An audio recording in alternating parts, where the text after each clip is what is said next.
Dean Spade. Welcome back to my new podcast, Love in a Fucked Up World, where we talk about how to build and sustain strong connections with each other, because our resistance movements are made of our relationships and are only as strong as they are. I launched this podcast a little over a month ago with the idea of talking to some of my favorite people who've influenced me about the ideas from my book, Love in a Fucked Up World. It's been so much fun to watch this podcast grow and spread in the short time that it's been out in the world. I'm excited to see the way it's being taken up and shared. It means a lot to me to know that people are listening. I'd love to keep expanding the podcast. If you've been enjoying it so far, you can help to keep the podcast going by rating, reviewing, and following it on Apple and Spotify. It really makes a difference to help people find it. I also wanted to mention that Morgan and I were able to record this episode in the same room instead of online. So we're releasing the full video footage of this episode on YouTube in case you want to watch. Also, there's a graphic for this exercise that I described in the episode. There's a link to download the graphics in the show notes. Today's episode is a deep dive into the tool, What Else Is True? If you listen to episode 3, where I was having a conversation with Tourmaline and Morgan Bassichis, you'll remember that Tourmaline kept returning to this tool, in particular as one she found especially helpful, as a reminder to treat people with spaciousness, remembering to give other people a break in the way that both felt good to her and reflected the way she wanted to be in relationships. Morgan is with me in this episode talking through the tool, What Else Is True? And in addition to being my dear friend, Morgan Bassichis is an amazing artist, performer, and anti-Zionist and abolitionist organizer. Morgan also has a background in generative somatics, though not, as you'll hear in this episode, in teapot studies.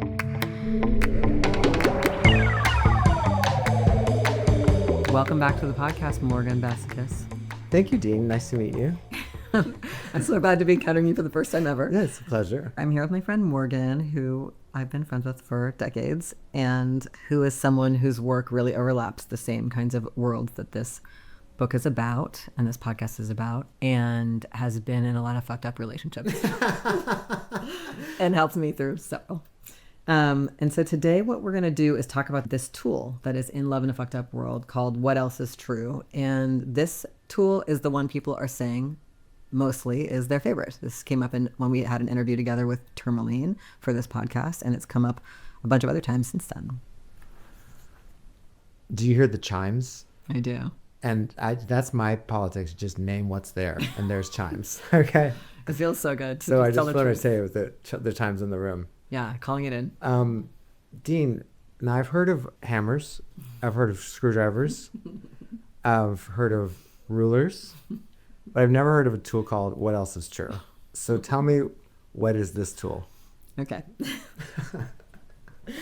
Okay, so this is a tool that is something we can use when we get really focused on something upsetting that we're obsessing about, and our idea of the world gets very narrow. And some of the examples I give in the book are like, if I'm really focused on an insecurity in a relationship, or I'm focused on somebody I'm unhappy with in a group I'm in, or I'm mad at the group, just like something that's like keeping you awake at night, like you can't stop thinking about it. So this tool is for those moments to try to broaden our perspective and get us out of that kind of obsessive little corner. I've been there, fixated. I doubt that. I'm there right now. How does it work? So the way it looks in the book is it's like there's a smaller circle inside a larger circle, but you don't need to use that graphic to do it. You can do it just listening to the podcast. The first thing you do is you just write down like, what's the thing that I'm feeling so strongly? Like I'm so mad at this person, or I'm so jealous or scared, or Dean. Right. You get it. And then in the larger circle, the first time you do it, you write about what else is true about that person or group or situation. Because sometimes we lose sight. Like I'm so upset by the last thing the person said to me or what happened between us, but I've forgotten actually this person has the same values as me, or they were kind to me in this other time, or they're actually going through a really hard thing and I'm aware of that. Like just try to remember what else is true about the person or the group. And what happens when we can remember what else is true beyond only the thing that we're fixating on? I mean, for me, it's like relaxing. It's like I'm no longer like, I feel like I'm like tipped up on my heels, obsessed, you know, kind of leaned forward over something. And I just feel myself kind of like come down a little. Like for me, it's often no one else is thinking about this as much as I am. Probably I don't know everything that's going on in their heads. Probably, you know, they're not actually my enemy. If I'm feeling strongly about them, it may be because we really rely on each other a lot. So that's why I'm so stirred up, you know. What I like about it is that it's not saying you have to forget what you're fixating on. It's just also what else is true. It's not like stop fixating on that, because it's almost impossible. It's like telling someone to relax. It's like it doesn't just not how it works to drop it, whatever you're fixating on. So it feels very compassionate that you're just like, let's add more. What else? But not like stop talking or stop thinking about that thing. Yeah, it has not worked for me ever to try to stop talking or thinking, just to stop focusing on something. It's just like, then I focus on it more. The second thing you do in this tool, after you think about what else is true about them, is you think about, what do I not know? Like, what might be contributing to this that I don't even know about? I don't know what their day is like. I don't know what they actually thought. I don't know if they actually said that. You know, like whatever you don't know, that can also be relaxing, because I'm often making up a story about what people are like, especially people I don't know on the internet. I don't know who they are. Yeah. You know, but also even people in my group, or people close to me, I might not really know what was behind that tone of that text. Or, there's a lot of speculation happening. So that can kind of bring it down. And the third piece is writing down what else is true about me in my life. Like, how can I remember, oh, I actually have friends who support me. I'm actually connected to other people in this group. Or this isn't, when it's the narrow focus, it's almost as if my life depends on it. And so how can I like back off of that a little bit and be like, what else is true about my life that might pull the lens back, help me remember there is lots going well, or lots of support, or alternative spaces to get my needs met. Maybe I felt these feelings in the past and I survived them. Yeah. And then after you do that, you make the book has a little chart. On one side of the chart, you write, what's my responsibility? What can I control or contribute to? And the other side, you write, what's beyond my responsibility and control? And that can be so helpful. Just to be like, oh, there's some things I can't affect. I can't affect how other people think of me. I can't control maybe like whether this group is going to achieve some goal I was hoping for. I'm not single-handedly able to do that. I can't control whether or not this person's going to leave me, whatever it is I'm obsessing over. And what can I control? Oh, I can make sure I have dinner. I can call a friend, whatever's actually within reach. I can do my part of the task if I'd like to, like that kind of bring it back into that kind of realism. What's in my zone. And what's the cumulative impact of doing these things on the thing that you've been fixating on? I think it just reduces the fixation of it. Right. It's just like, it doesn't mean it might not occur to us, but the other option is to fixate more and more and more and try to imagine controlling more and more things. And who are all the people I could call right now and get them to also be against the person or the group? Like there's a kind of way in which the other side can be one of the ways we disorganize our communities. Right. Or like, can you read this text? Can I have 50 people read this text message? And they're like, oh, I love doing that. Yeah, exactly. You design this tool for yourself. Of course, every single thing in this book is something I desperately need, or else. You're not only the president, you're also a client. That's so true. The call is coming from inside the house or whatever. There's a thing at the end of the tool that's kind of related to what you just said. A set of questions. Are there any sore spots from my history that the situation might be rubbing against? Like, am I really freaked out about this, or am I partly freaked out about what happened at this other job or with this other group or with my parents or my school? That can just be helpful, because it's like, oh, maybe my feelings are a little turned up and it's not all about this moment. And there's a question, am I in any familiar roles in this situation? Like, have I previously felt like the odd person out or the truth teller or the carer? And so is any of this, again, kind of historical for me? And then how can I be kind to myself about these histories that are coming up? And there's just a checklist of like, do I want to go to nature? Do I want to take a bath? Do I want to ask a friend to talk to me? Do I want to move my body? Do I want to write things down? Just like reminding us, like, so much of this book is just about noticing when we're really activated.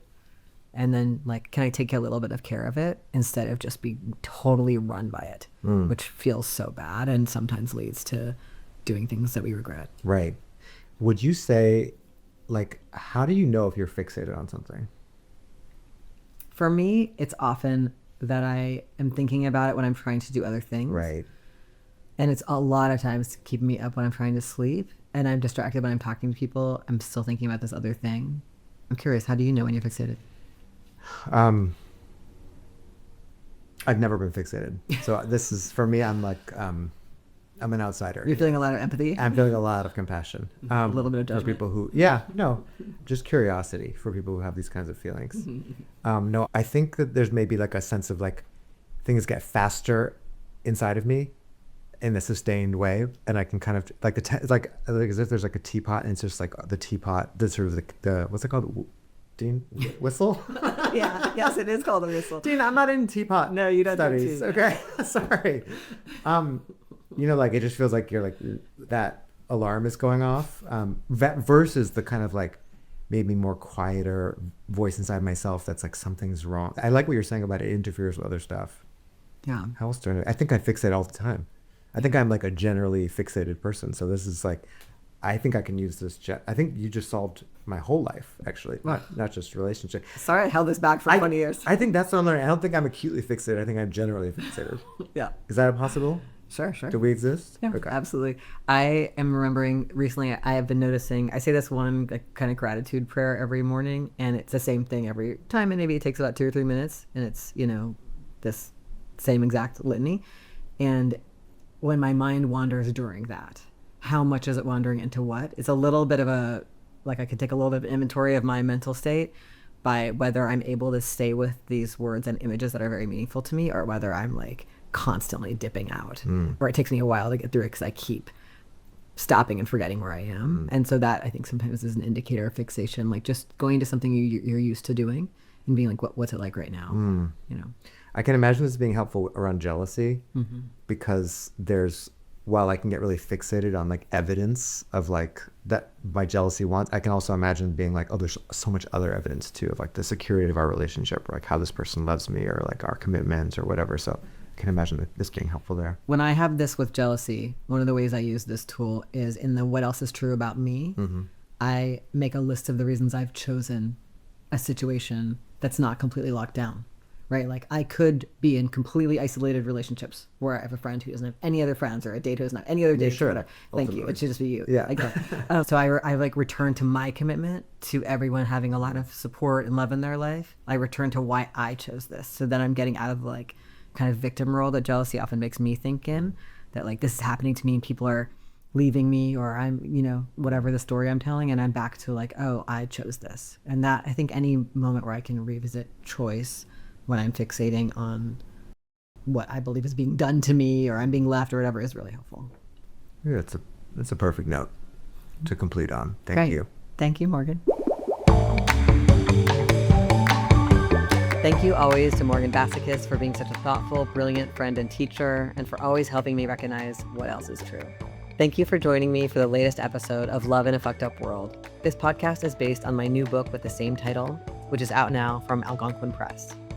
I hope you'll pick it up from an independent bookstore in your community. Please don't buy it from Amazon or Audible. Love in a Fucked Up World is hosted by me, Dean Spade. It is produced and edited by Hope Dector. This episode was recorded by Matt Harvey. Thank you to Cito, Eugene, Derek, Kelsey, Lindsay, Jessica, Raindrop, and everyone else who helped make this podcast. Our theme music is I've Been Wondering by The Ballet. If you found this show useful, or you have ideas of things you'd like to hear about, we'd love to hear from you. You can reach us at loveinafuckedupworld@gmail.com. The U in fucked is a 0. Or you can leave us comments on Apple Podcasts or Spotify. I have an email list where I occasionally share new projects and opportunities to get involved. If you want to join it, write to us. We need each other more than ever now, and I hope this podcast offers tools and ideas that can help us build and sustain strong relationships and strong movements. I hope that you'll keep listening, subscribe, and share this episode with people in your life.